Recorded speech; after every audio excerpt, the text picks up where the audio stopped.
Hey guys, Marley and I are out in the mountains for the next couple days. We're working on a few different projects, and I decided to bring out the new Brocock Sniper XR. This is in 22 caliber. This is the magnum version. It's got a 23-inch barrel, and what's kind of unique about this model is it comes with the Safari stock. Now you guys know I'm a big fan of Daystate. I do own a Safari, and it's a beautiful rifle. I've always really admired the stock, and so I was really happy to see that Brocock incorporated that stock into the new Sniper XR. This is a fantastic platform. I've used it before. I'm very familiar with it. I do have the synthetic version in 25 caliber. This is 22 caliber, which is really kind of my favorite caliber for a lot of the hunting that I do, and I like it because I'm able to turn the gun down if I wanted to shoot it, you know, indoors or around a farm type setting, and then I can turn it up and I can, you know, hike around and use it in big open terrain like we're at today. I'm going to give you guys kind of a closer look at this. We're not going to go into too much detail because I am going to bring you guys along in another video where we're going to take this out for a couple days. I've got a very unique location, and we're going to do some hunting with it and really kind of figure out what I like and what I don't like. And as usual, I'll pass that info on to you guys. So for now, I'm going to give you guys kind of a rundown of the stats. We'll take kind of a closer look. We'll do some target shooting. We'll bring out the chronograph, and then we'll just go from there. The overall length of the Sniper XR is 34 inches in the Magnum version. This comes in at 7.3 pounds, and the stock is ambidextrous. As far as air capacity goes, it's got 480 cc's, and this is going to give you on high power roughly around 50 to 60 shots. And on the lower power settings, you're going to get much more. You can actually tune this gun down to right around 12 foot-pounds very easily. And the Huma regulator is externally adjustable. It's got a little hole underneath here, so you can use a screwdriver and turn that reg up and down.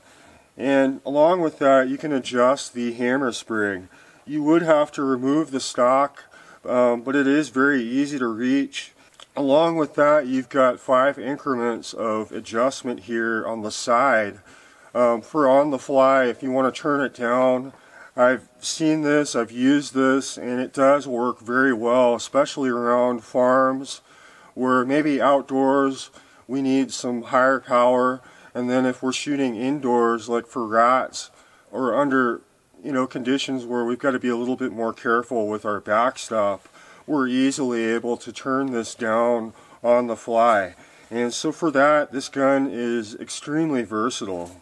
Now the Sniper XR does have a beautiful side lever. This gun is very easy to cock, and the fact that this is a semi bullpup really kind of puts the cocking lever in line with your trigger, and so follow-up shots go really quick with this gun, and the fact that a lot of the weight is centered makes it a great candidate for a gun that you would use offhand. Now, underneath the front here, you've got about 4 inches of Picatinny rail. Along with that, you're able to adjust the cheek weld here up and down. For my preference, I usually keep it down, and then you can also adjust the rear butt stock here to tilt, go up and down, and pretty much move it and adjust any which way you want to really make it comfortable to your shooting style.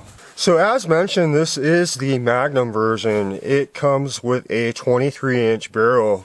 This is fully shrouded. It does have the 1/2 inch UNF threading, so you can mount a variety of moderators.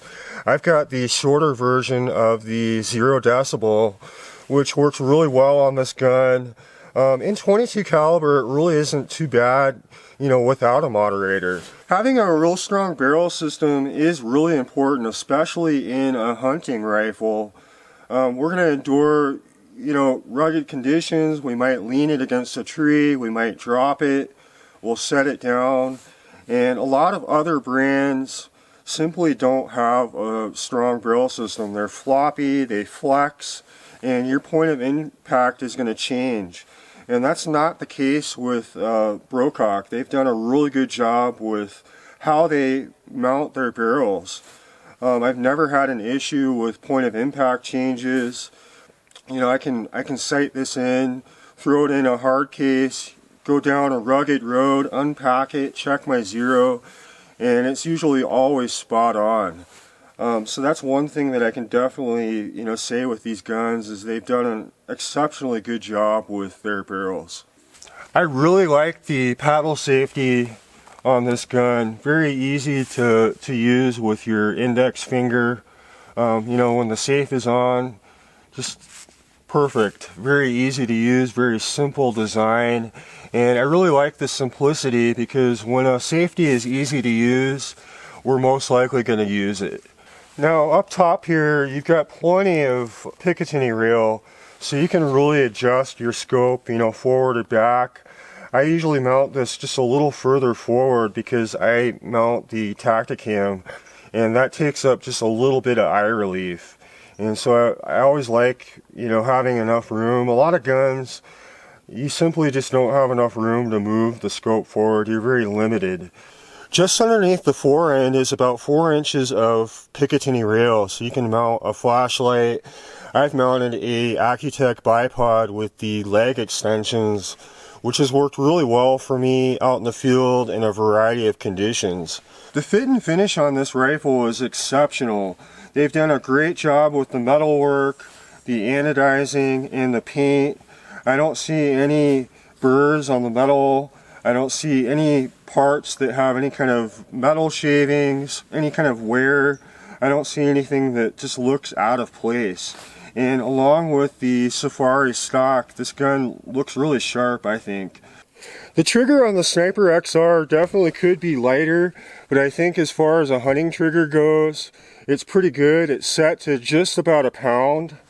So it's definitely predictable. It's got a nice first stage, you guys can see here, and it just kind of rolls right into the second.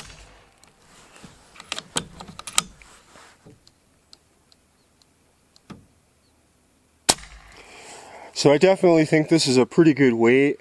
I think you could lighten it up a little if you wanted to use it primarily for target shooting, but I think for hunting situations, this is a great trigger. It's not too hair or it's kind of sketchy. It's just a nice, smooth, predictable trigger.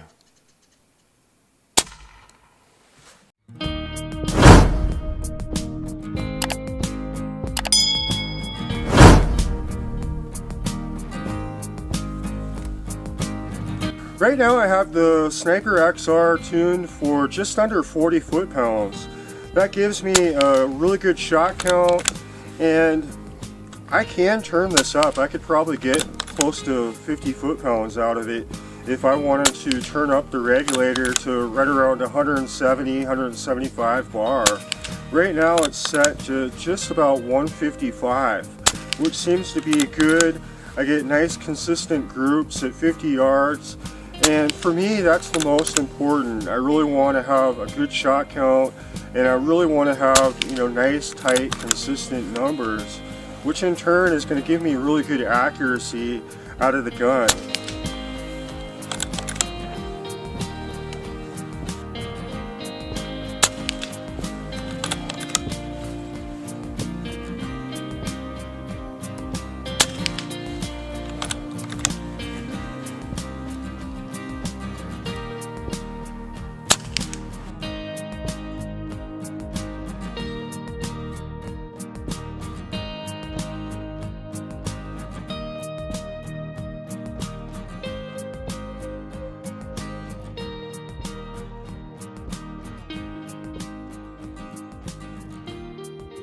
Here's 11 shots at 50 yards.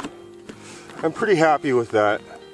Definitely a good group, and this gun is definitely capable of better than that. Along with the 11 shot magazine, There is a single shot tray included here, which slides in very easily, very snugly for you guys that target shoot and you want a single load. A lot of times people say you get better accuracy, although I haven't found that to be the case with these magazines. Now this shoots the 18 grain GSBs really well. I could turn this up. I could use the heavier 25 grain redesigns, and I would sacrifice some shot count, but the power is definitely there with the 23-inch barrel. One of the main reasons we get out in the field with these rifles is to test the overall durability of all the components.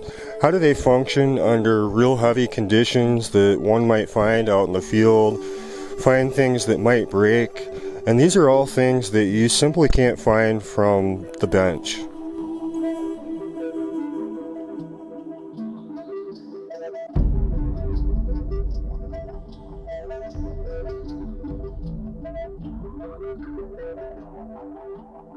Well, I hope you guys were able to learn a little more about this gun. Like I said, I have reviewed this before in 25 caliber. There's really not too much of a change other than the stock, but it is 22 caliber. I wanted to kind of show you guys the performance of it. I really appreciate Airguns of Arizona, sending me this gun and really sponsoring us to be able to get out and bring you guys these reviews. As mentioned, I'm going to be taking this out for a couple days. We're going to do some hunting with it, have some fun, learn a little more about it out in the field, and really be able to pass that information on to you guys. I'm going to leave a link in the description if you guys are interested in purchasing this.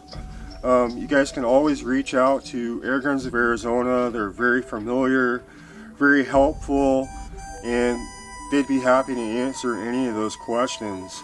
You can also email me through my website at mountainsportairguns.com, and I'll try to get back to you as quickly as I can. We have been busy. It is coming into the holiday season, and so I do have a lot of projects going on. But leave a message and I will always try to get back to you. Leave me a comment. Let me know what you guys think of this gun. I look forward to getting it out and bringing you guys another video, and that'll probably be in the next week or so. And so I appreciate you guys watching, and we'll talk to you soon.